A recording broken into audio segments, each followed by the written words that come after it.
Click go live. Ah, Are we good? I don't know. We'll check.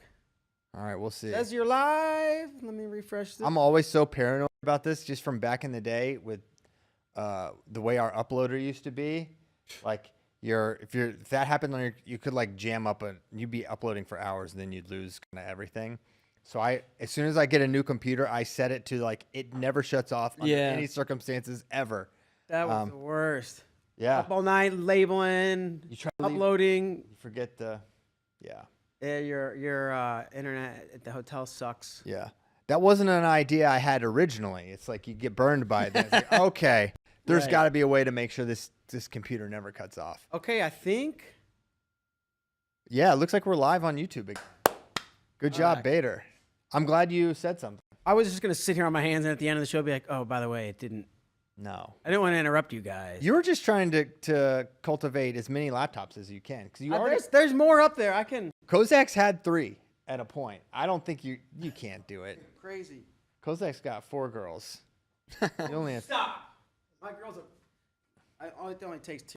Anyways, I'm not going to. Anyway, it sounds like we're going to have like kind of WrestleMania. WrestleMania with Baders versus Kozaks. So yeah, that was doing a live show. I don't actually need that.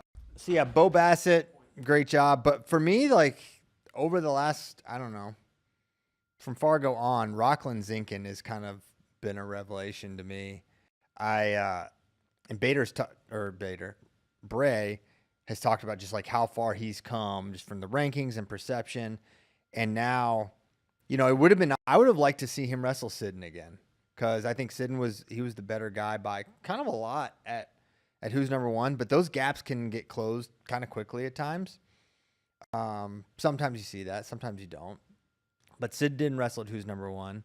He's still the number 1 ranked guy. At Super 32. Yeah, excuse me, Super 32. Thanks, JD. But Zinkin, why I like him as a prospect, this dude he's totally fearless. A lot of offense. He looks to score a lot. Like the dude hit a lat drop in the Super 32 finals. He hit multiple lat drops this tournament. It's like a part of his game. He gets like the TJ Stewart. He likes the left side overhook, and then he's powerful. So he's kind of got a lot, and I think there's just a ton to work with there. I think he's gonna be really good at the next level, and it's not gonna be easy to break in at Oklahoma State, probably at many weight classes, but I wouldn't count out Landon Sidden to be a Cowboy starter at some point. Zinkin. Heck on it. Bro. Too many names flying around. Too many names. Yeah, I would be surprised to see Landon Sidden. I would too, considering he's committed to Penn State. Yeah, Rockland Zinkin, I think he's going to do it. To speak to your embrace, talking the levels he's jumped. So he committed quite a while ago to Oklahoma State, and when he was a big boarder. He was in the high school rankings, but when he committed, I was kind of like, this is a guy who maybe stretching isn't the right word for Oklahoma State, but he could be a guy who could never see the lineup, and go be. I'm like, maybe that's not the best fit for him. Whereas if he goes to another program, he's for sure in the lineup and one of the top guys on the team, and that narrative's kind of changing now a little bit because he is one of the top prospects. Probably, even though, like you said, he just wrestled at who's number one of the most talk-up guys for me after Super 32. No doubt. And you kind of wondered what the succession plan post-Spratley was going to be at 25. Like, are they a portal guy, or who's it going to be? Are they going to try to do something with Jaden Rainey, which that's not realistic at all. So now it feels like, this is a good succession plan. You've got Spratley has this year and one more, I believe. So theoretically, he could redshirt and then be the guy at Oklahoma State. Now, there's going to be other guys in the mix there, I'm sure. But and there are some there now. Ronnie Ramirez is there now. They got a handful of other guys that are coming in. But yeah, he looks good. So I really like Rockland. Definitely a revelation. Who else stood out to me? Obviously, you can say Melvin Miller all you want. It's no stock up because it was no stock up. He beat the same guy, but he is kind of unreal. Rios, Rios, unseeded, and beat Sean Kenny. Good match. I felt like Sean was injured. Yeah, a little bit, the shoulder. Yeah, I felt like Rios was like really close to scoring a couple times, and then one on the stall. He's tough for sure. That was he can he's really good at counter scores, but he can generate as well. So that was he stood out to me. Who stood out to you? Well, I just want to say, how crazy was the Mills Villasenor final? The cautions, and then it was kind of like a big ball don't lie moment. So if you didn't watch, they're in rideouts, the 30-second rideouts, and Mills escapes. So if he rides out, he wins. If Villasenor gets an escape, it goes into ultimate tiebreaker. With, 10 seconds left, maybe? Something like that. Mills, third caution. Oh no. Yep. So gives up a point, ties it at 2. Has to ride out. And he has to ride out, and he does. And then Villasenor gets choice. And it's like, I almost rode him, but I didn't. I wasn't able to get out, but I was really close a couple times. I don't think Mills had a warning. He did not have a stall warning. That factors. Right. He chooses to go underneath. Mills rides him out for the 30 seconds. I think you go underneath there. I think he was so close a couple times. I mean, it really was. Well, like what? Maybe the greatest. I mean, people don't really generally like tiebreaker, but it was actually super exciting. I really felt like the bottom wrestlers were really working to get away. The top wrestlers were doing. I mean, there were a couple times. Villasenor, like he did so good on bottom, turned, cut, faced, threw his feet back, and Mills just dives in on this low double, somehow recovers.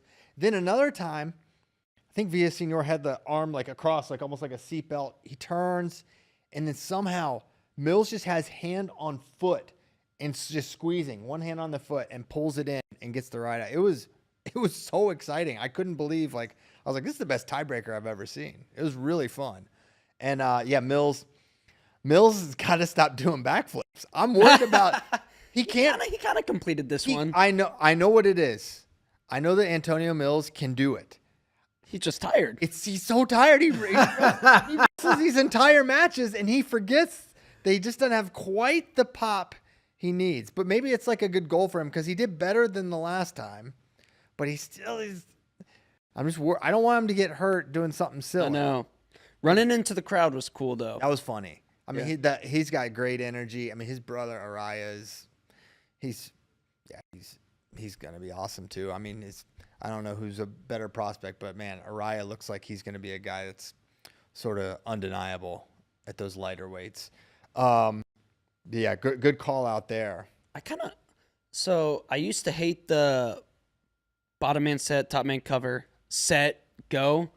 After this tournament, I'm kind of like, we kind of need that because there were a lot of guys rolling. That's what I was going to say. I forgot to mention this. On these cautions, I can't find a time where Antonio Mills was ever still.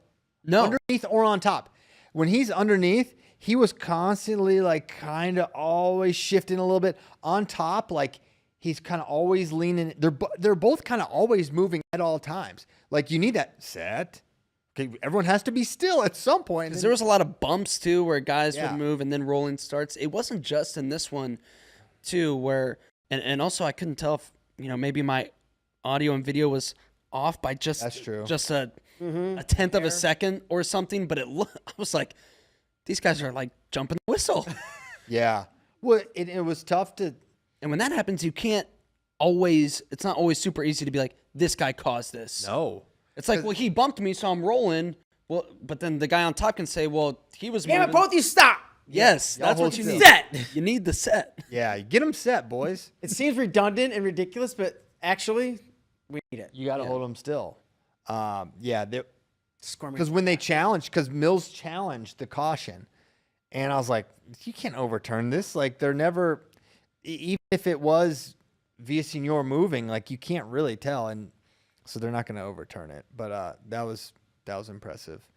Who else? But it was also unfortunate for Villasenor because at that point, you're almost kind of not rooting for Mills, but you're like, I don't want to see this match won on a caution point. I don't know, though.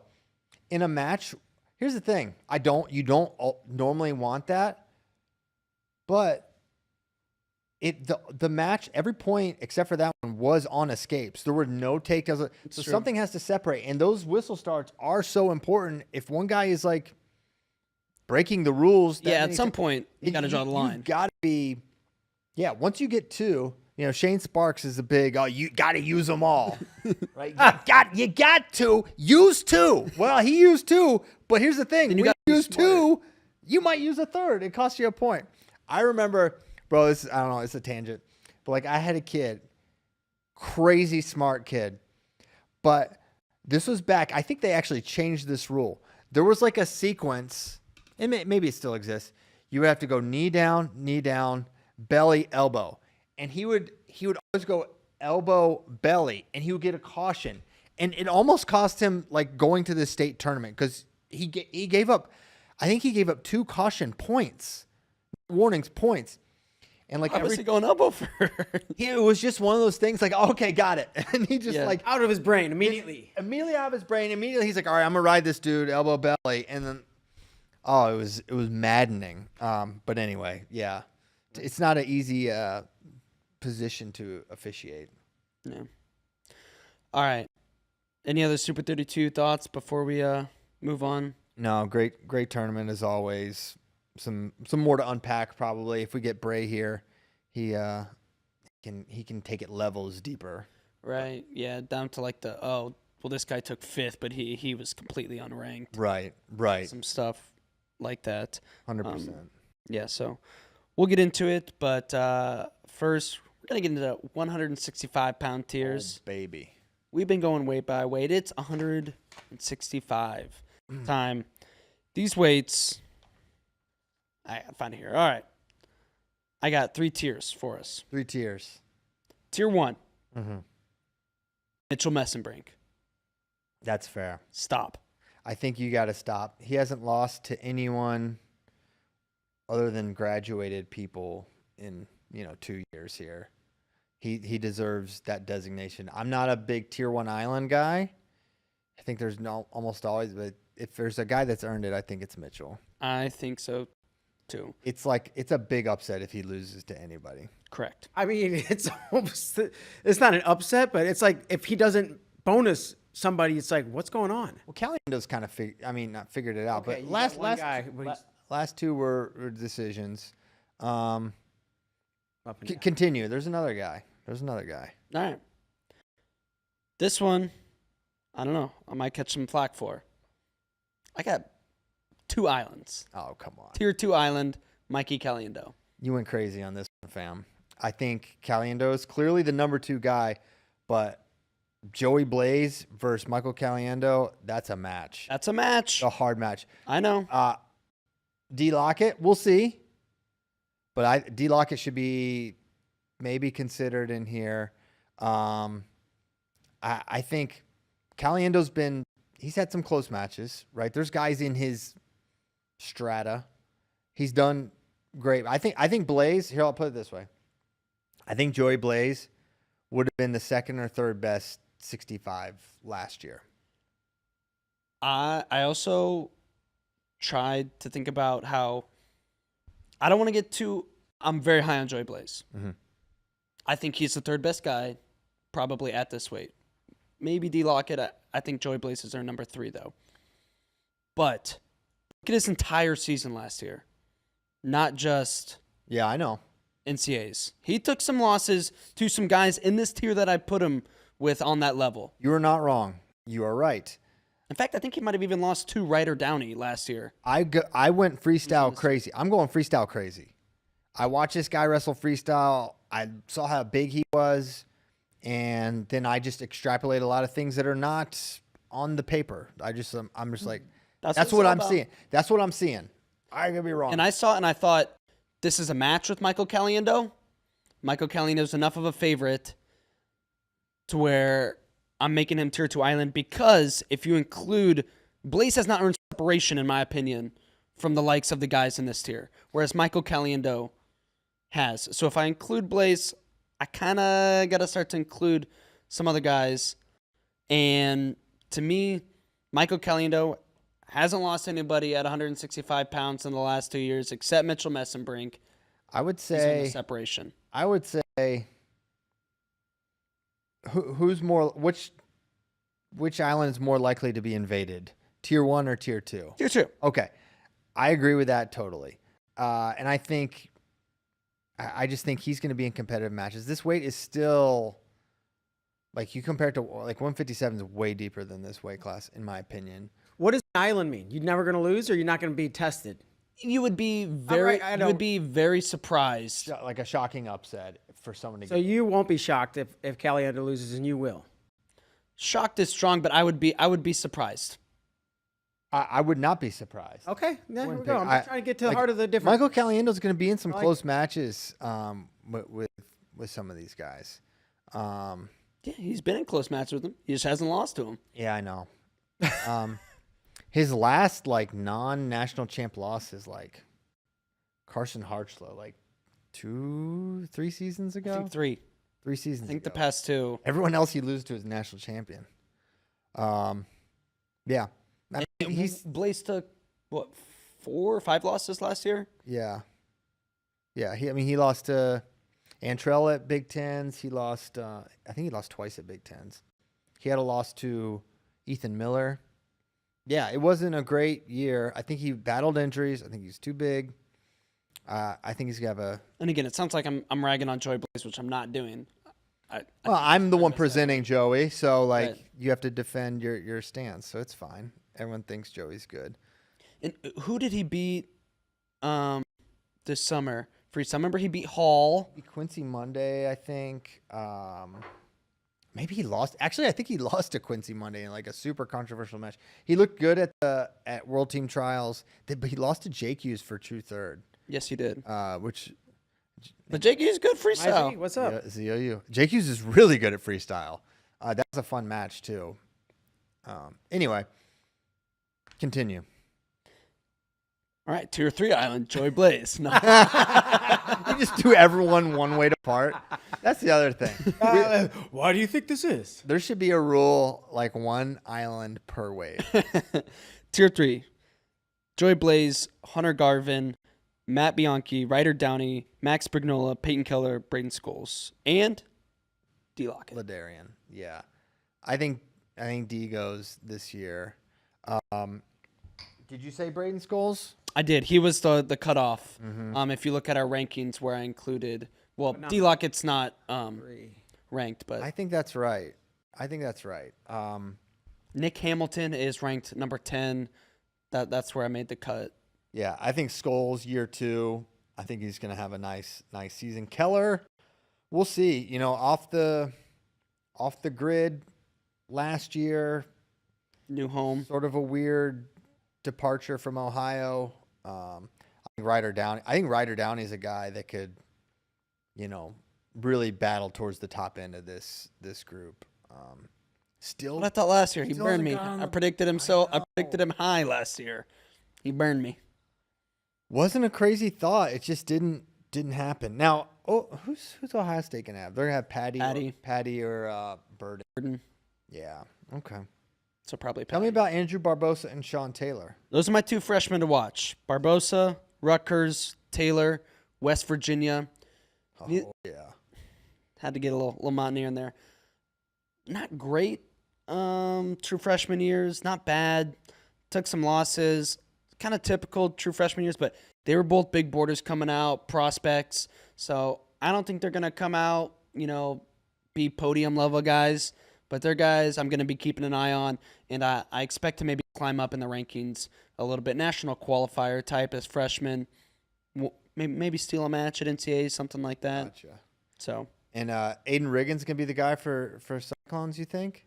65, or is it Gaitan?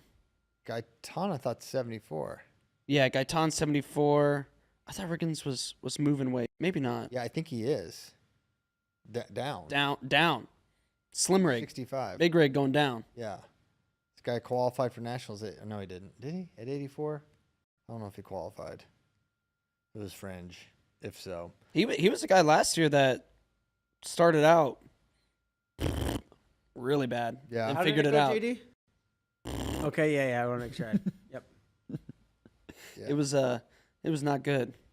but figured it out. Like, he was like getting pinned in like every match at the beginning of the year, and then went 2-2 in NCAAs, I think. Oh wait, isn't it gonna be Connor Uten? Yeah, That dude's a dog. I would put him in that third tier. I- He's super good for Iowa State. If he's the guy and he's back healthy, that would be who I'd pencil in for. you're also jumping high off of a couple matches, That's what I do. I jump high. Fishing. Big but I got a I agree. crazy vertical, Mhm. especially in these Nike Blazers. I think they're called Blazers Yes. because I'm a Blazer. Yeah. So yeah, those are my 165 tiers. Okay, good tiers, Cowboy. Three tiers. 3 tiers, Two islands? couple freshmen to watch. Mm-hmm. Mm-hmm. 2 islands. So You ever seen a golf hole with 2 islands? a golf hole with 2 islands. No. I mean, neither. Okay. Good one, Bader. A lot of golf. All right, where to next? Oklahoma State preview time. Pulling that wrestle stat of the Cowboys. Oh yeah. I think we retired the wheel. It was a lot of spin again. Chat Yeah, play. I was like, let's just do Oklahoma State. What are we doing here? we want to jump into it. Yeah, we wanted to jump in. All right, Oklahoma State Cowboys, year 2 for Coach Taylor and company. On the staff side, Gilman left. They added Kevin Ward. Also, they have Lee Roper on the RTC side, so a little more staff. A lot of new faces for this Cowboy lineup. They graduated 7, I want to say. A lot of All-Americans, and Coach Taylor is super aggressive in the portal, aggressive in recruiting, and they're going to have another really good team. Want to start at 25?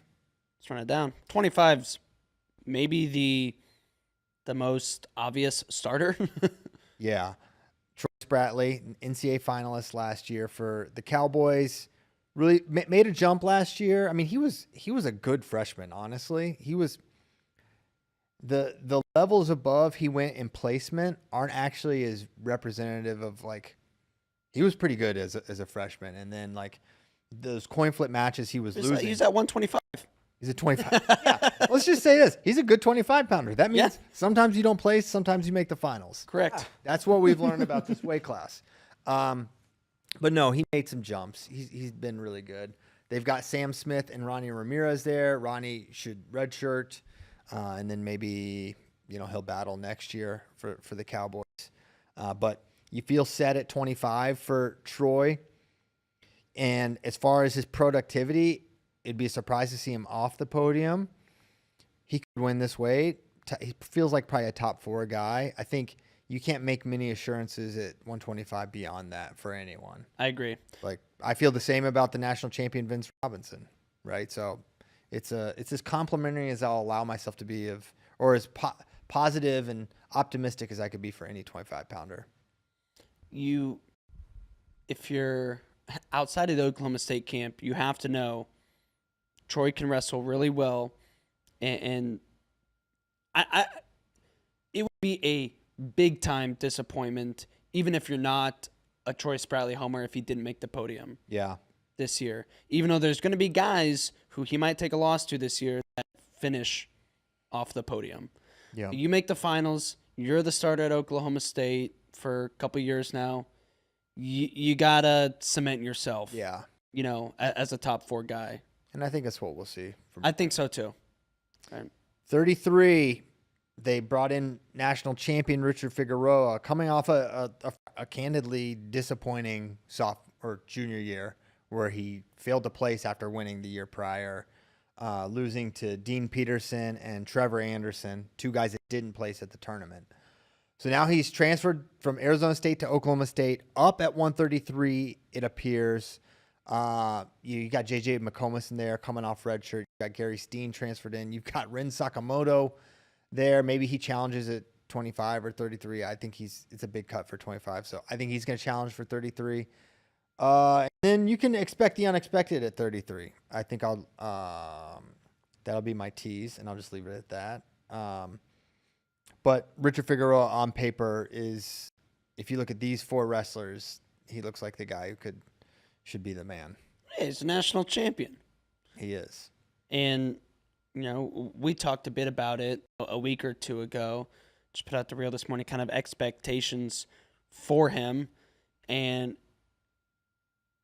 he is, based off of career, one of the most odd national champions of the past handful of years. Super high prospect coming out of high school. So that part's not weird. It's not weird that he won a title.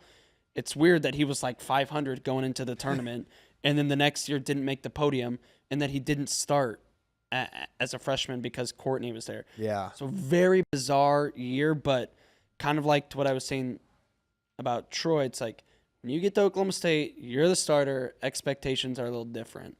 Absolutely. And you didn't come to Oklahoma State to make the round of 16 or not the starting lineup. You came to Oklahoma State to score some team points at the national tournament, and that's what you better do. And he's good. You said he's a prospect. He was a high prospect. He's always been good. For whatever reason, maybe hasn't, we saw him hit the top, but for some whatever reasons, hasn't. But like that good wrestler's still inside there. Yep. So I think so too. And I expect him to be good this year and finish, not champion, but I'd have to go their way. But I think 8th, 7th, 6th. I'd throw in another name, Cale Hughes, to challenge at 33. I know he did last year. I think he does again.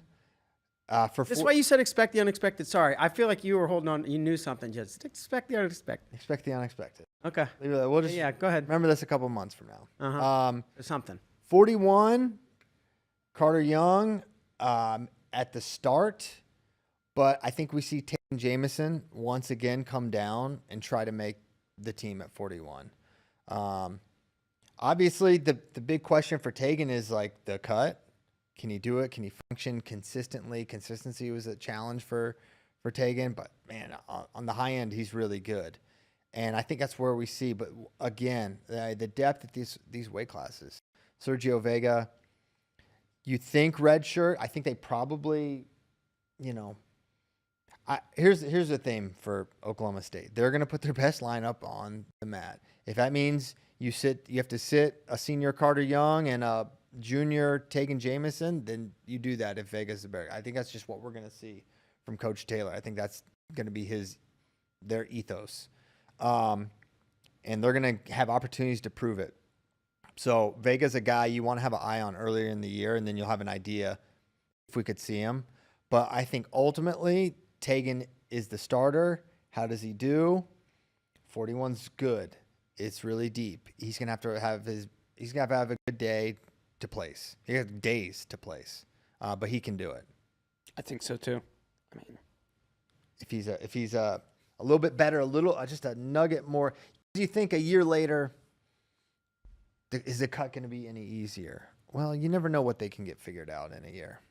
Well, and he's coming off injury, right? So that's why he's not wrestling the first couple months. Yes. So you can.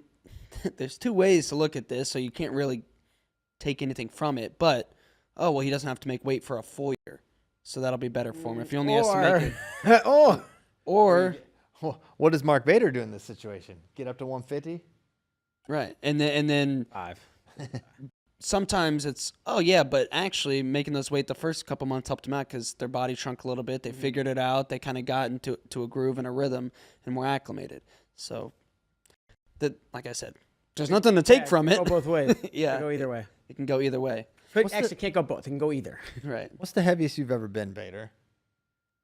Dude, my senior year, after that summer, I was 168 on a scale. No way.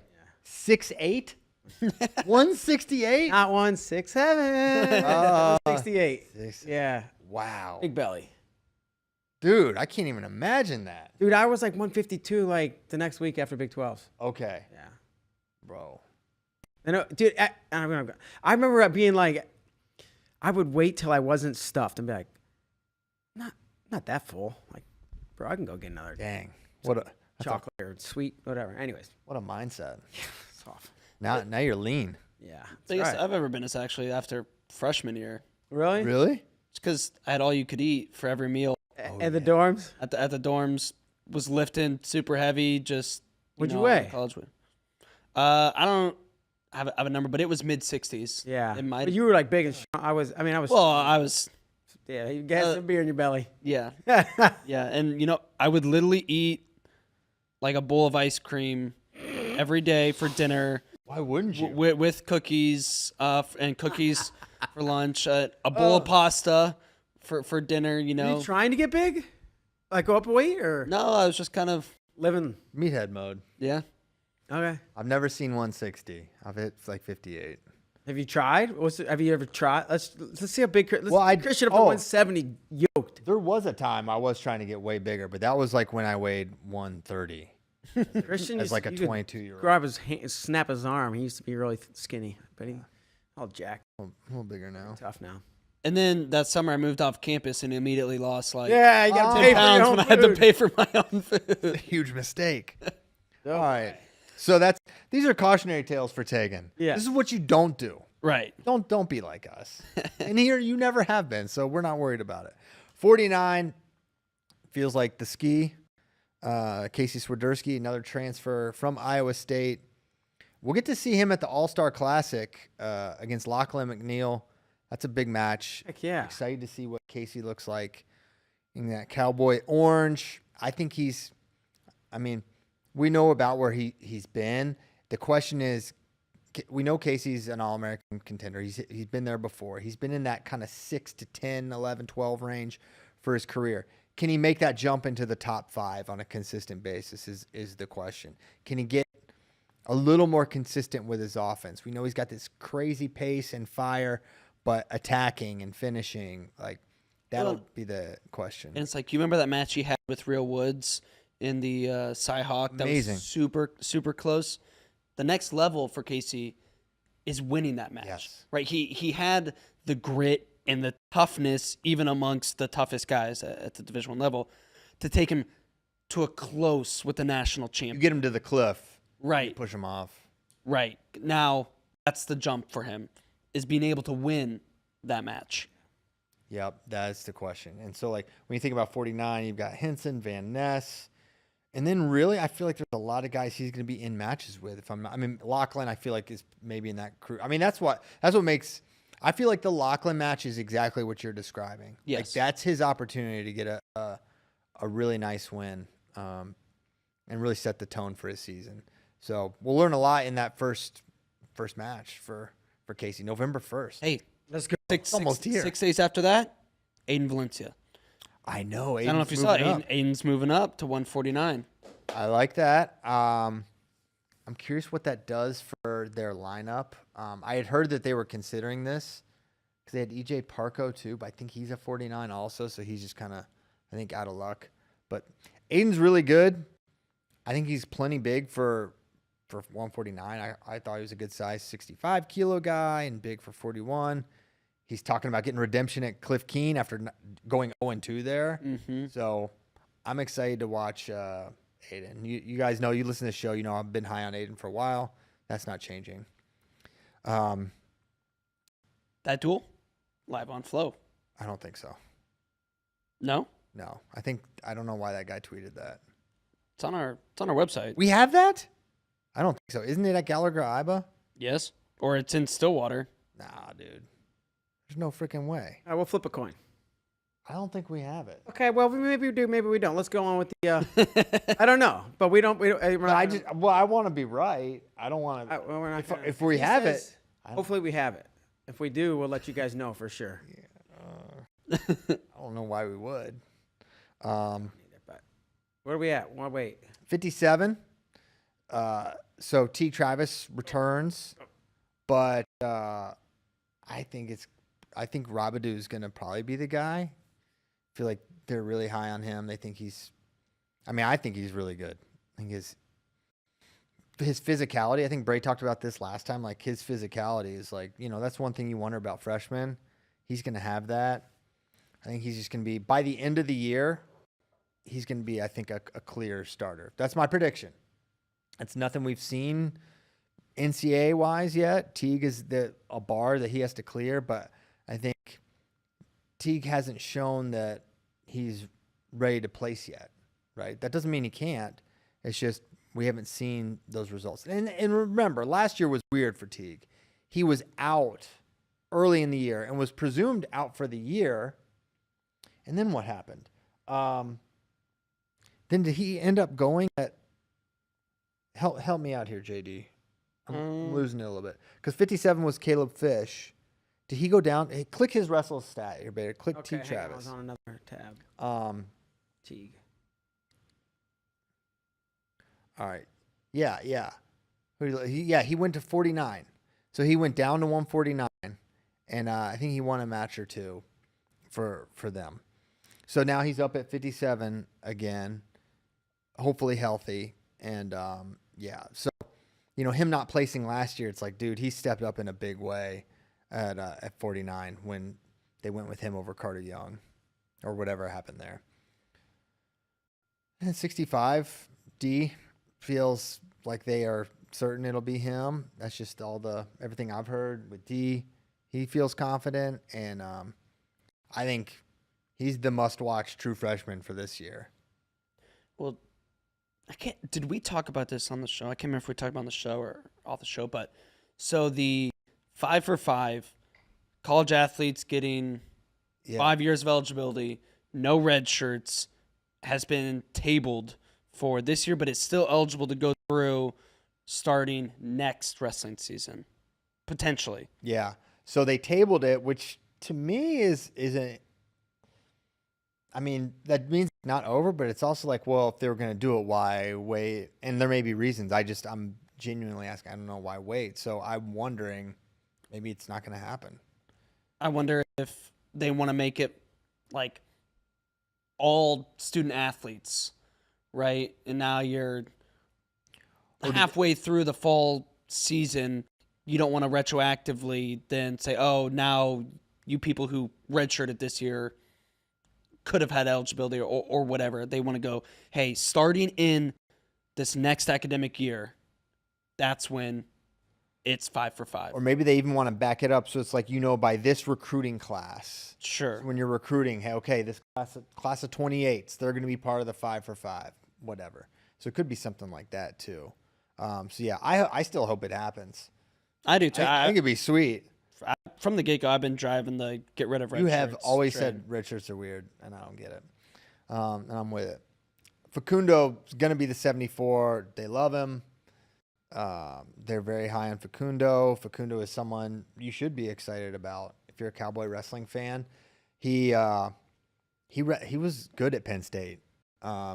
Did not place. He had his one time at the NCAA tournament. It was disappointing. He went 0-2 as like an 8 or 9 seed.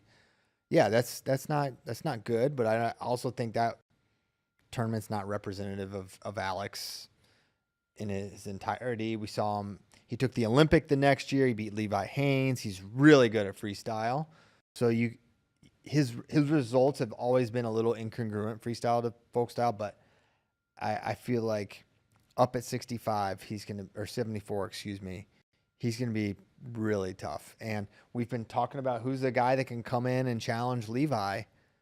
We talked about Simon Ruiz, and we've said some other names, but I would put Alex Facundo squarely in that strata. A little sight unseen, I'd admit, even though I've watched him wrestle since he was, a young guy out of Michigan, but I still think he's going to do a really nice job for Oklahoma State, and I expect him to wrestle well here and contend for a high All-American honors. I agree.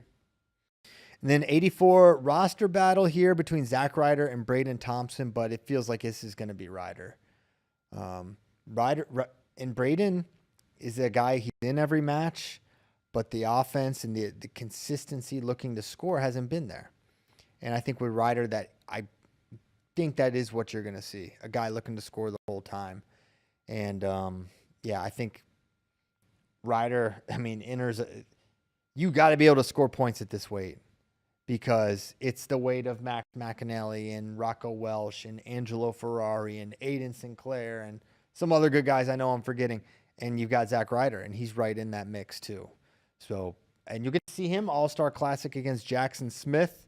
That's a great match November 1st for you Cowboy fans. Get your first peek at Zach Ryder as well at 184. And speaking on Oklahoma State's depth, We haven't mentioned Jersey Rob, who was like a number 40 big boarder or something like that coming out of high school. It's a really deep room, and Jersey Rob. I mean, there's some other recruits. Honestly, if you scroll up a little more, Bader, some other names, Ishmael Guerrero, solid. Keep going. Cody Rutledge was definitely a recruit as well for Oklahoma State 2 years ago. Keep going. I think I may have hit all the depth guys, but yeah, there's a lot. 97 feels pretty clearly Merrill. How good is he going to do? I think he's an All-American threat right away. Can he get into that top 3 or 4? I'm not as certain of that. He's going to be in every match because he's super hard to score on. His reattacks are nasty. His hit power is crazy when you're on his leg. I want to see if he's jumped levels this summer and fall. If so, he is a guy that can contend with the Radamakers and now Josh Barr. It's maybe a different story, but I know they're high on him. Yeah.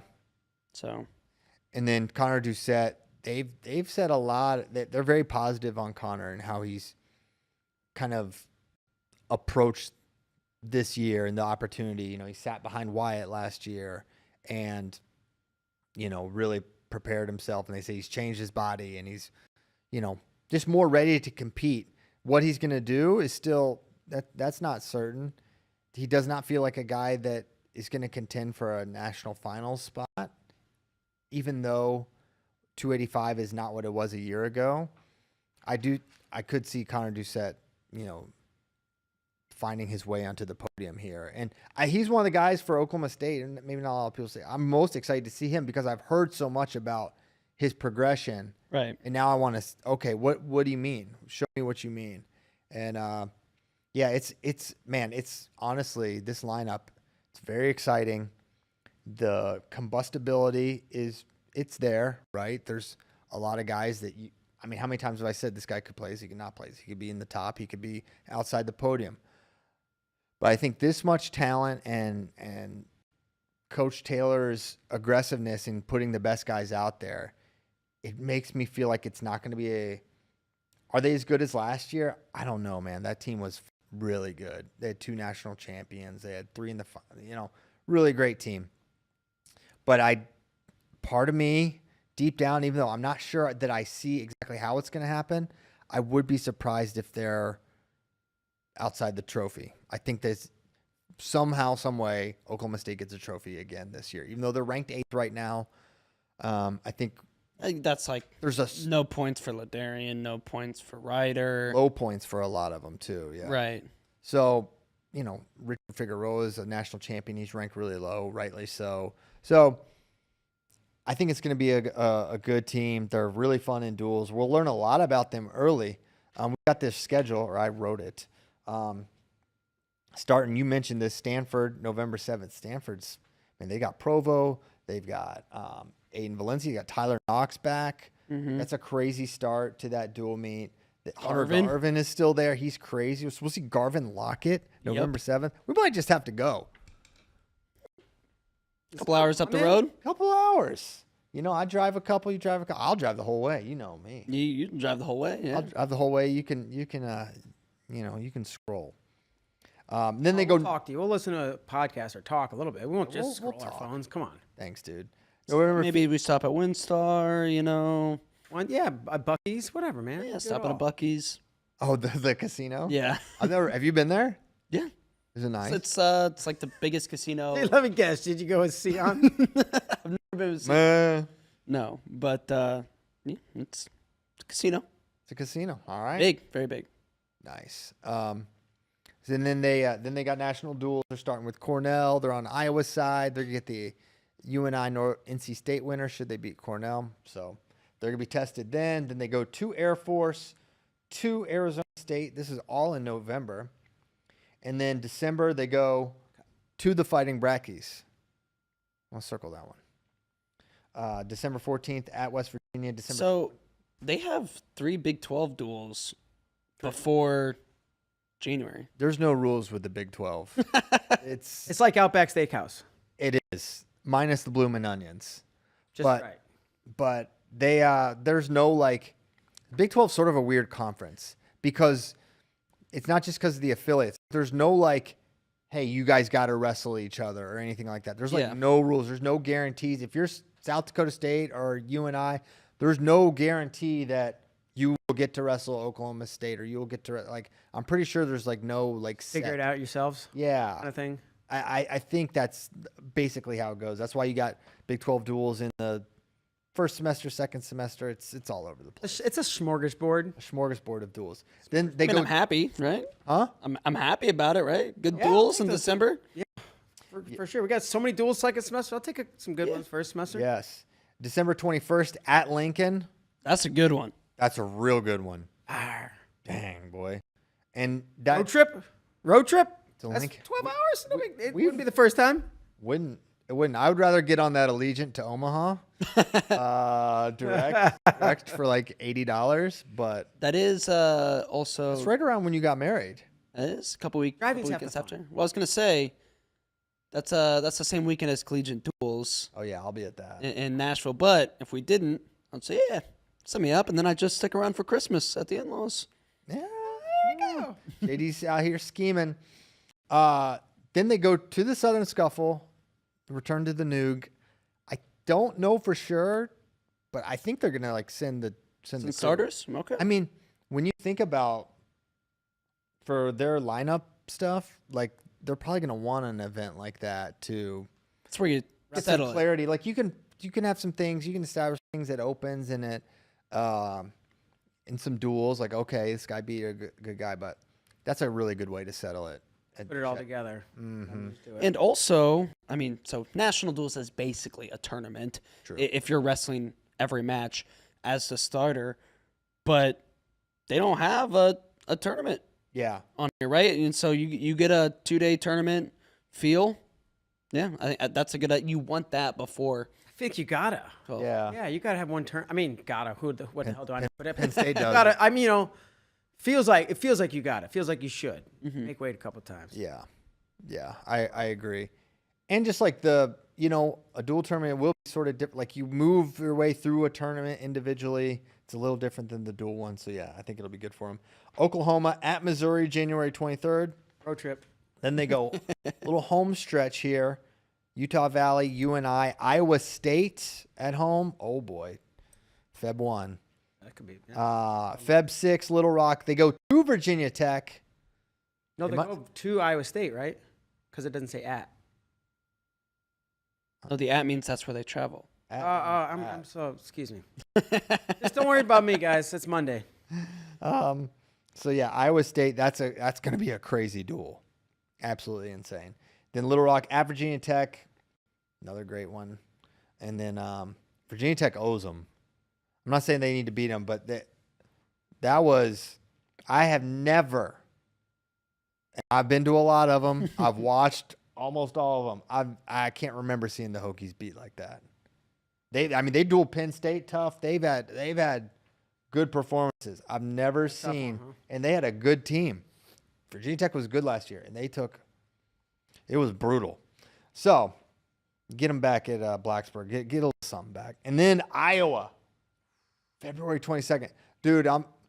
That's the Texas Youth State Tournament weekend. Oof. Tough, Christian. That's tough. But Caleb might not qualify. I'm kidding. well, that is actually a possibility. Hopefully not. There is a qualification process now, but I like that. I'm glad there is. But there is a way I could still do it because it's Sunday and states are on Saturday, so I could just maybe that's what we do is get in the shower and then we drive up that night or something. Maybe halfway. Maybe Are they in Dallas? If they're in Dallas, that's no. good. Yeah, where's Kid State? College Station. Where is that? East. Graphically. Yeah, east. It's not any closer.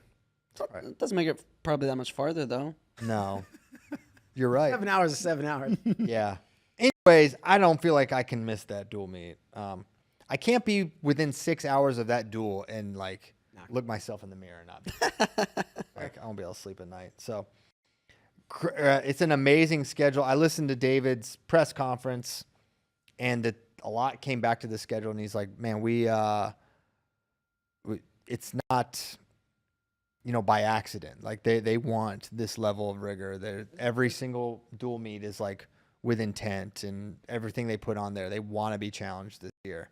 And I think that's exciting. You're going to know where each guy in that lineup is at going into Big 12s. Absolutely. And I think that's why he's trying to, all right, what do we have? Well, we'll see. When you go to collegiate duels and you go 2 Lincoln and 2 Blacksburg and you duel Iowa State, Iowa, I mean, they're going to be challenged. So they're, once again, going to be a really fun team to watch throughout the year and their progression. It's going to be another fun year in college wrestling, and Oklahoma State's a big part of that. Yeah, absolutely. Oklahoma State's going to be awesome. U23s is going to be awesome. Like we've said before, U23s can be hit and miss. It's already underway. Greco's going on right now. Peyton Jacobson made the semis. Let's go. Actually, so that's cool. Men's freestyle won't get started until Thursday. Yep. So it's yeah, I mean, I think we're gonna preview the first half. I think you say it's been hit or miss. It's true, and this year it's hitting hard. I don't know what it is. Maybe U23s like moving forward is just gonna be a thing. And it's always been hard to win, but it's the level of depth. You have multiple like senior level, world participants for power countries and a senior level world champion there. Our team is stacked, especially like the first, 8 or so weights are like really, really good. So Kozak did a preview on the DL, and then soon the preview will be for you all to read. But he shared me on it. And I actually forgot to look at what he put for 57. But I think Luke Lildahl is the favorite. He's our rep at 57 kilograms. And Valizada for Iran is probably the top challenger for Luke. He's been Iran's senior world team rep in the past. He hasn't medaled, but he's obviously good. He's a starter. So that he's a big favorite there, right? Luke Lildahl is world champion at both age levels, and now can try to add U23 to the mix. I think he does that. There's a couple. Are you shared on that thing too? Yeah. There's thanks. a couple U20 world medalists in this bracket. The only one from this year is the Indian, who will be there, won silver this year. Okay. At U20, so it's pretty good too. All right. So that's 57. So he'll be challenged. There's world level guys at his weight class, but he's gonna be favored to win.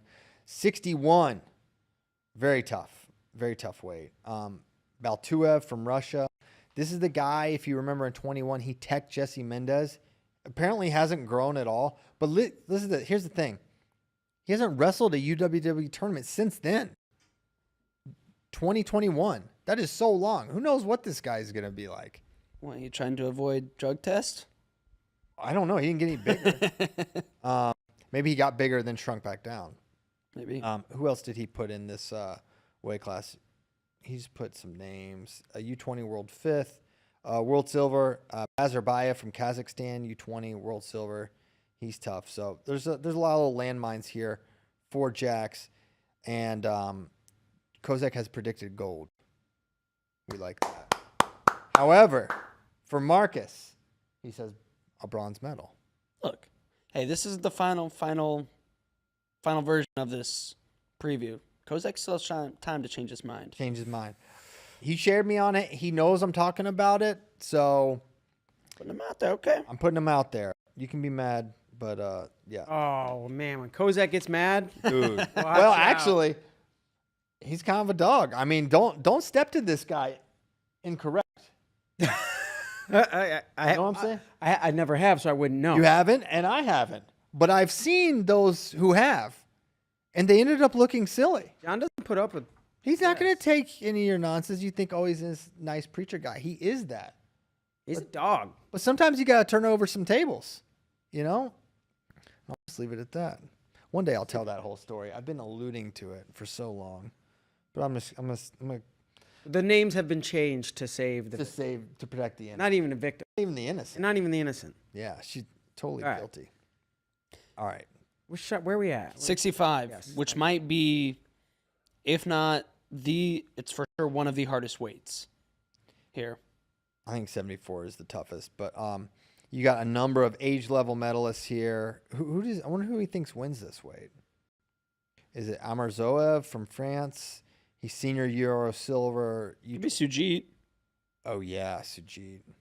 Dang. Or the Japanese dude that won U20 world gold this year. Oh yeah, those will be tough. Sujit's tough. I mean, it was a war between him and Real Woods. But the thing is, like, Marcus Blaze maybe could beat Real Woods. Like, that's not beyond comprehension. So this is going to be a huge test for Marcus and where he's at. But he's got him bronze. I think he's definitely a contender to win this For weight. sure. The Iranian at this weight, too, was their rep at Asians and won bronze. Okay. Then 70. They got There's Hebatov. also an Ulu from Yes, Kyrgyzstan. there's always an Ulu. Hebatov from Azerbaijan. This is the guy that beat Mitchell at the 2022 U20 Worlds. But I was like high school Mitchell, I'm pretty sure. Like, he hadn't even gone to college. Or maybe he did 1 year at Cal Baptist in 22. Either way, he's gotten better. I would stand to reason so. But has Hebatov gotten better is my question. Because he hasn't wrestled a ton, I don't think, since that competition. Khalili from Iran is a U17 world champ. He beat Manwagon, who we all think is pretty freaking good. An awesome name. That guy's been... Manwagon. Yeah, he's been tough to knock off for us. He gave Melvin a tough match. Just because he's a man. And then 74, we've got a lot of threats. Kanayev from Azerbaijan. Baitakayev, who beat PJ Duke last year. He's really good. And then Aogi from Japan, the senior world champion in 2025, stepping into U23s and looking for the win here. That's going to be, if Mitchell wins this one, holy cow! It is a senior level statement to win this tournament. It'll be the most impressive tournament run he's ever had if he wins this one. That's the level of rigor he's going to have to navigate in this bracket. And I think you can be desensitized. You're just so used to, we're sending Mitchell U23s gold. And if you don't look at the field, that's an easy conclusion to reach. But now here's the thing. John Kozak believes. He believes. He's got gold for Mitchell. So who am I to say Mitchell won't be a world champion? So yeah, we'll preview the second half, maybe get a little deeper on U23s, but figured you guys would want a little jump start digest on U23 World Championship starting now. Long story short, it's worth tuning in. Yes. Right? Not always the case, or I might not wake up early because who knows who's even wrestling, but I don't want anybody to wake up and go, Oh man, what the heck? Well, I hope this doesn't happen, but Marcus Blaze lost, what the heck? Or Mitchell Messenbrick lost, what the heck? yeah. But that is actually a possibility. There's a lot of good wrestlers in this world, it turns out. Turns out. Yeah, you Tough look world. around. A whole lot of, yeah. So a couple odds and ends, and then I don't know what time it is. It's 11. 11:20. Oh, we're doing good. We're doing so good. Nick Singer to Ohio State. Mm-hmm. Pretty hot month or so of recruiting for the Buckeyes. They picked up Boyle, Antonio Mills, and now Nick Singer. He's really good. You saw him at Who's Number One. Very impressive performance there. Nate Jesseroga Whoa. resurfaced. Whoa. Let's Maybe- go. He wants to wrestle at the Naval Academy. We'll see. I believe in Nate Jesseroga. I believe in his talent. Getting into the Naval Academy is not easy for anyone. He's been in the Navy. There's man, I wish I could shout out the dude. A guy did like an hour-long interview with Jesseroga. If you search it, it'll pop up on YouTube. Watch it, and you'll kind of see where Nate's at and what he's been up to. And yeah, What's he been up to? Navy stuff? it's being a Navy man. Just been A seaman? he's been all over. He's been in California. Now he's in Norfolk, Virginia, which is probably where he's cultivating his power. Oh, please. If I had to guess. But I think he's a lot bigger now. I think he's I like was about to say, what weight is he? he's like this guy, Kelby Bachman. Is that serious? Can you scroll in a little bit? Get freeze and enhance. Yeah, Kelby Bachman. Okay, it has 1,000 views. So yeah, I watched it. Good? Yep. Pretty good? I mean, yeah, if you want to hear Nate. Yeah. It's a So Nate is. He's a quiet guy. I would not describe him as loquacious. So it's. I know what that means, but I don't think Bader does. So maybe. Oh, maybe Bader. it's- It's just- For the viewers that don't, Christian. For the viewers that don't, please. He's like very talkative. You could just say talking. I know. But you know what? Now they know loquacious. Can you spell loquacious? Spell it. LOQUACIOUS. No way. Yeah, that's right. I spelled it right. All right, whatever. He spelled it right. How about that? How about them, Ab? Loquacious. Pull that in, Amanda. Don't do it, Amanda. Show my That's all right. Show it, Amanda. Give it a go. Yeah. So now you guys know. We should do a word of the day. Today it's Today it's loquacious. loquacious. Honestly, Ending to talk. I drop words like this, and Country of origin. I'm embarrassed to say, like, I just for whatever reason remembered my 11th grade vocab words. I'm pretty sure this is one of them, but Yeah. I haven't really added a lot. Did you have index cards, or how did you do it? No, we had these orange books. I think they were honestly, a lot of people cheated because this was early internet, but you could look up the answers. Christian cheated. But because I remember what loquacious means. So yeah, I didn't. Shout out Jane Hammond. Okay, she was a great teacher. Loquacious. Yeah, bank that one. 50,000 bonus, as if giving out a freaking Yeah, let's go. $1 million. over $1 million wasn't enough. National Duels, Paycom, stepping up with a day one first to 5 takedown bonus. So an extra $50K going to be distributed among some of the teams. So they just say They want some action. house. Yeah, they're gonna add Like up a the first knockout 5 bonus. takedowns, and that's great. Mm-hmm. What's the over under for the winner here? Winning team, first 5 takedowns. How long is it gonna take them? I don't know. I feel like Some fun here. I've already identified that. Are you looking at duels and matchups? Yeah. It feels like Oklahoma State's got a good shot because they're first semester Cornell. There's going to be some mismatches there. Polls. We should start a pool. What school? How fast? Yeah. What do you think? Okay, Do all teams wrestle first round at the same time? No. So do you have to have a timer? Well, you can do it in their yeah, on the bracket. It'll say bracket when they you got have. a takedown, right? Yeah, it'll be timed. They're 9 and 11 a.m. are the first duels, so they'll be back to back. Yup. This is gonna be so fun. Under 3 minutes? For the 5 win- takedowns? Yeah. I think so. Under 2 minutes? No. 2.5? We're figuring this out. 3 to 4 minutes. 3.5. First 5 takedowns. 3.5 Oh, I minutes don't taking know, the over man. under. You got to go right now. You don't, no thought. Just 3.5. I'm taking the under. All right. There you go. That's all I wanted. Thank you. Robbie Smith. Hey! Shout out Robbie, world bronze medalist. It felt like, when he wrestled this match in 2015, it felt like he actually won that match. It was insane. You guys probably don't know what I'm talking about. Quick rundown. Worlds are in Las Vegas. It was a scene. Robbie Smith is wrestling a dirty, rotten cheater named Bilal Makov, who is actually kind of a dog and won bronze in both freestyle and Greco. But turns out he was cheating the whole time on the gimmick. And so Robbie wrestles Makov for bronze. And Makov's up early. And then he starts to fade hard, bad. And there were some calls that kind of didn't go Robbie's way. Makov's exhausted. But you can be tired in Greco and still kind of it's not like a freestyle fall off where once they fall off, it can go so bad. He was doing some things. And anyways, Smith loses, super close, but the place is going nuts. They start chanting Team USA like crazy. I'm pretty sure he gets on the mic afterwards and starts talking. It was It was amazing. it was amazing. It was actually it's a core. I mean, listen to me describing it. It was kind of a core memory for me. Yeah, it was 10-8. And I think he got down big and started picking them apart late. Yes. And the whole, the gas tank. He got called for an offensive leg foul that wiped some points, I'm pretty sure.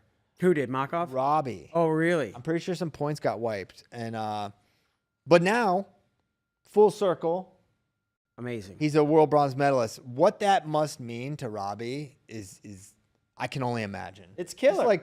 Just knowing him though, the guy worked so hard for it, and It's a big freaking deal. In 2015, we were not winning a ton of medals. Like we had Andy Bezic, like Robbie was good, but like right there. And to see, to add one more, that's a good thing. Yeah, hats off to Robbie. Yeah, awesome dude. Big personality. Big personality for sure. Big man. Big guy. Yeah, big. It's funny. I remember we did the OTC tour. Like me and Bray took our families. Or I don't know if Bray took his family or not. Anyway, it doesn't matter. And they're giving the OTC tour, and they don't know that like we know wrestling and stuff. And they're like, a piece of trivia was the longest tenured resident athlete was a Greco-Roman wrestler named Robbie Smith. This is just like normal people. They're just like, oh, let me see Olympic stuff. Yeah. Like Robbie Smith like lived the OTC longer than anyone ever. Wow. Ever? Or wow. Ever. That's what he said. He's like, they're talking about Michael Phelps and this guy and that guy. Is like, we have a resident athlete program. A Greco-Roman wrestler named Robbie Smith is the longest tenured. I forget. It's like, I don't know, 10 years or something crazy. Wow. Little did we know he's a world medalist. Yeah. He can add that to it, to the tour. Shout out Robbie. Shout out Robbie. What other thing do I have on here? I don't want to do that one because I haven't got it confirmed yet. Cool. You want to pull in some questions, Bader? Questions from what? Do we want them from friends or from enemies? Let's try friends. Let me see. Let me see. I'm getting a lot of text this show, so I'm trying to catch up. Which individual RTC is the most valuable to their college team? Athlete. RTC athlete. You just said RTC. Oh, well, I don't know. How can I answer that? I'm not going to answer that. okay. I don't know. How would you even say? Who's like the best? It's plugged in. What does it mean to have this guy around your lineup? Like there's some. I had my laptop plugged in there because it was about Thought to I die, liked but some of them. You thought you liked some of them. Okay. All right, let me see. Which wrestler would do the best if they transition to MMA? My money's on Zahid. Zahid? Oh, That's what somebody says, but I think he would probably do pretty good. I never know You anymore. never know. We get this question so much. Yeah. it could be like Jax Forrest for all you know. A guy who Yeah. wouldn't. That's like And it used to just be, okay, well, he's a who's the best wrestler? Yeah. That's not the case anymore. I don't think you can. I don't know. We'll see. I feel like to be the best MMA fighter, you kind of have to come up an MMA fighter. It kind of is getting to that point. I think it is. almost. Dude, I don't know if this is good or bad for Bo. It feels like it's not good. RDR straight up just quit in the middle of his fight this week. really. Yeah. Bro, he had a great first period. He had like a sick throw, mounted the guy. Didn't do a lot of damage, but clearly won the first round. And then he fell off a cliff, and after the second round ended, he like couldn't get up. And like there's a thing you would probably know better than me, Bader, but like they can't help you get up and bring you to the corner. You have to go to your corner. He almost got like DQ'd then. Really? He made it to his corner. He comes out. He kind of gets messed up again in the third, and he made it to the stool, and they stopped the fight After the second, after the third. is it a 5-round fight? Yeah, Okay. because it was the main event. You gotta wonder. I didn't know that. You gotta wonder if something else was wrong with this guy. Well, he's so big. I don't know if Sick or it's I don't know. cut, Weight cut. like bad weight cut. All But right. yeah, so I don't know. Maybe he needs to go up to 205 because that was a really not a good performance. Yeah. We already touched on the 5-year rule. Find some. Dad's on the show. When's the daddy-daughter dance? And is it on Wrestling Match? Well, Avery Lynch. We only made this mistake once, me and Bray and Kozak. Hopefully not again. Not that we don't want more daddy-daughter dances. Just on Iowa Penn State weekend, please. You ever done a daddy-daughter dance? No. I got a third grader. Is that about time you start doing it? Yeah. Ours was at a church. Okay. So that's how we got roped in. Our church didn't do it, but like, I don't know, the Kozaks had some Well, connection. I've been trying to avoid church just in case that it has a conflict with the wrestling match. No, don't do that. I kid. Keep scrolling, see if there's Okay. any more. We did get one from Tad, email submission. Oh, hit it. Asking if the matches at National Duels go on official records. Oh, yeah. I've seen this like theorize it. These are it's a tournament in the middle of the season. There's Yeah. it's not the All-Star Classic. Okay, here's one from Trammell Harrell. I haven't seen a wrestler as calm and fluid as Melvin Miller since Ed Ruth. Do y'all see any similarities? He's smooth. Ed was different. Ed was Easy Ed. easy Ed. Like, it always looked easy. You can still tell, like, Ed looked like he wasn't even trying. He really did. It just looked like Melvin, you can still tell he's, like, hustling. He's just like, oh, he has good timing. But, like, the low single is even different than, like, the ankle pick where Ed would just be like, boop. Ed Ruth, I'm sure he worked hard and was hustling. It didn't look like he was hustling. Right. It looked like he was just hanging whenever he felt like doing whatever. He'd be like, okay, now. Melvin looks easy, but it still looks like he's hustling Yeah.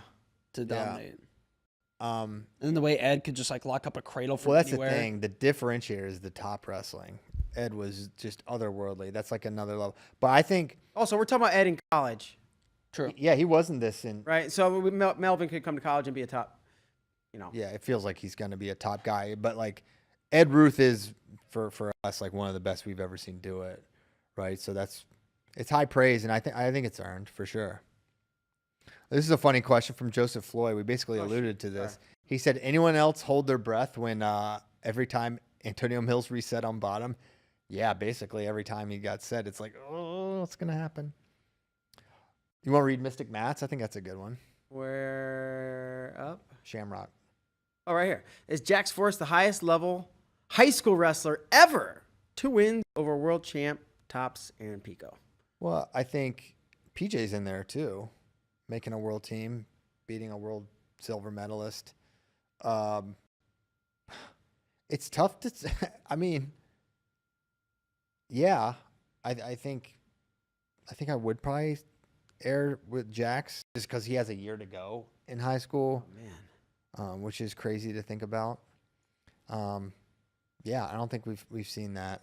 I think we're gonna see a senior world medalist at some point out of high school for Team USA, like an 18-year-old. The thing is, the window to do it is so narrow. You like have to be a certain age and graduating a certain time. But I think Jax is up there. I mean, obviously. Now, Aaron did have really good Olympic trials when he was 16. No. He was can't 18? You can't be, because you have to be like 18 to be at the Olympics. 18. Yep. So, I guess Jax was probably 17 then, his Olympics and trials in 2024. But you could argue Aaron had a better Olympic trials. Now Jax has jumped levels since then. Yeah.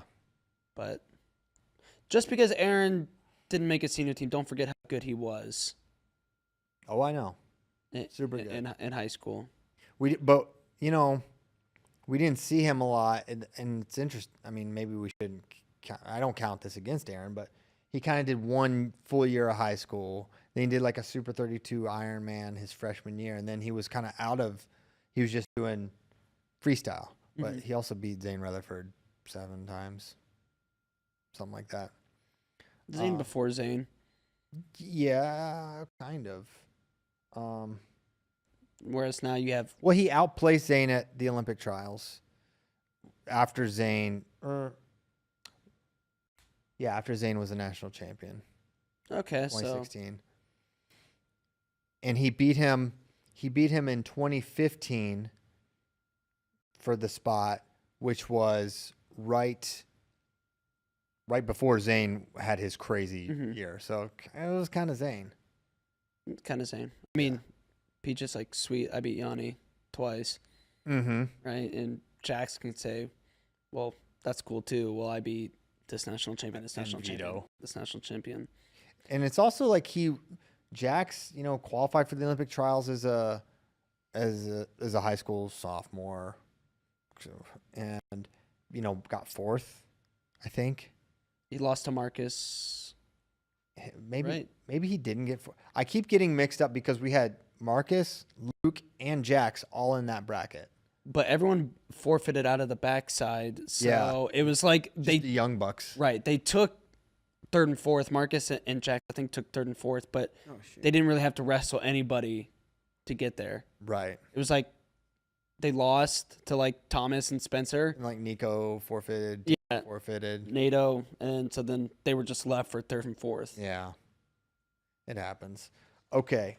I had another thing I wanted. Oh, we're gonna leave you with a Bader, you did Hawkeyes. Yeah, what's up? Episode 1. What do you want? Well, hopefully people got to see it. This is like a season-long series we did with the women's wrestling team at Iowa. The first episode just came out, and it's really cool. I think so. It's like it's more about these people on the team, and you dive really deep into the lives and the ups and downs of some of the wrestlers. And like wrestling is just kind of a backdrop. So I wouldn't call it a reality show, though. I guess a documentary, a docu-series. What do you think, Christian? I don't know if you'd seen the first. Obviously, I saw the whole thing and Yeah. seen it a few times. No, I watched it. I thought it was really good. So I mean, honestly, some tough stuff to watch. Like the Lily Luff story, I did not know the extent of that. That was like heartbreaking. And like watching that, she was 12, and like I don't know how old her brother was when he passed. You should watch the whole thing, but like, that was like Natalie and Caleb, like the same guy. Oh, I was like, yeah. oh my gosh. Like I just can't even imagine. Then you're thinking about the parents in that situation. And so Lily's an amazing story, and Kylie's obviously like a very magnetic figure and someone that is fun to know and follow in wrestling. And yeah, couldn't be a bigger fan of this series, and thought you guys did a great job, and really, so yeah, can't wait for episode 2, which comes out Wednesday, baby. 50 minutes, 50 plus. Okay. Close to an hour each of the episodes, 3 episodes total. So we'll hit right in the middle this week. Sweet.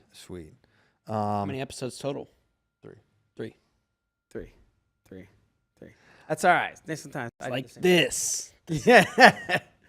All right. Should we leave them with the trailer? Oh yeah. This isn't this? even a trailer. This is a trailer, whatever you call it, but Bonus. little bonus clip a few weeks ago, before the series had aired. Iowa women's team had a women's wrestling academy, kind of an experience. Brought my daughter out there, my 8-year-old daughter Isabella. She had a great time. They had a screening of the film afterwards, the first episode. So I had allergies. I wasn't crying. My nose was sniffing, and I'm telling you, but it got me a little. Whatever you say, Bader. Yeah, thanks. All right, yeah, that's it. That's all I got to say.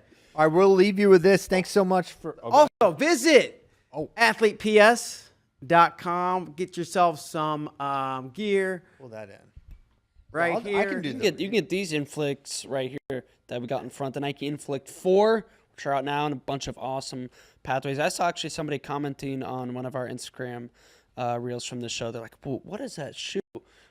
Because they cut them up here. Wow, the Nike Inflict it's 4. working.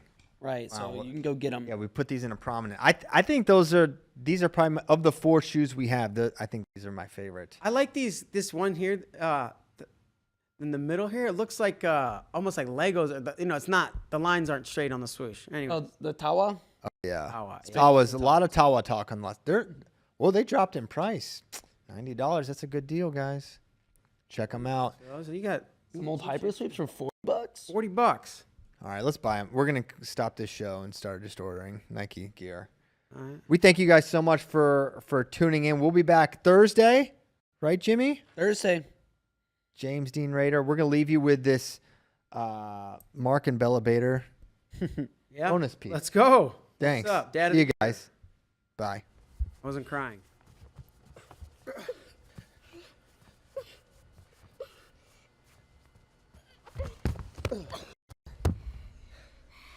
I'm going good, and I'm going to defeat my dad permanently. We are in the Iowa Wrestling Room. Today they have the Iowa Women's Wrestling Academy. I brought my 8-year-old daughter, Isabella. She never really wrestled. She's been around it plenty, but she's going to kind of get her first taste of wrestling. And then after the whole thing, we're going to watch the first episode of the Hawkeye series, a season-long docu-series that we did following the Iowa women's team through their first competition season ever, 23-24. Really neat day, cool opportunity, cool experience going on here at Carver, and we hope you guys get to check out the series, Hawkeyes, coming at you in October.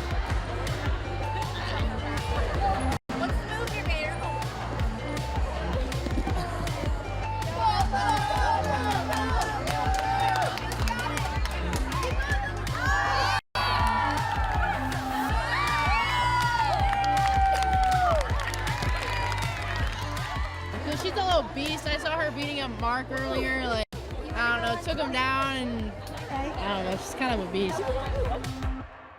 Who is your favorite person to wrestle? Kylie. Did you take her down? Yeah.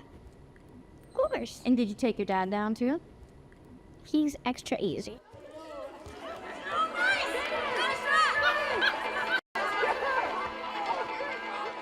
Watching Bella wrestle with these Iowa athletes has been awesome. Just seeing her in there, having fun, learning.